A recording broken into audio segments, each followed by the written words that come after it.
చూడదనా నీ విచ్చల విడిమిడిసి పాటు ఏ చెయ్యి ఆపదనా తప్పటడుగే నీ అలవాటు అదృశ్య దృష్టిగా సకల సృష్టిని ను గమనిస్తున్నది లెక్కగట్టి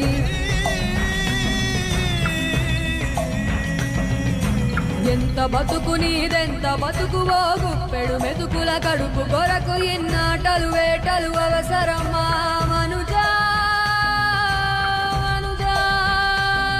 ఏ మారిక నిన్ను కబళిస్తుంది రమాయదారి పంజా కోరికొని తెచ్చుకో మాకు కర్మ దాన్ని విడిపించుకోలేదు జన్మ సత్కర్మభిశ్చ సత్ఫలితం దుష్కర్మ ఏవ దుష్ఫలం అత్యుత్కట పుణ్య పాపానాం సత్యం ఫలానుభవమిహ కన్ను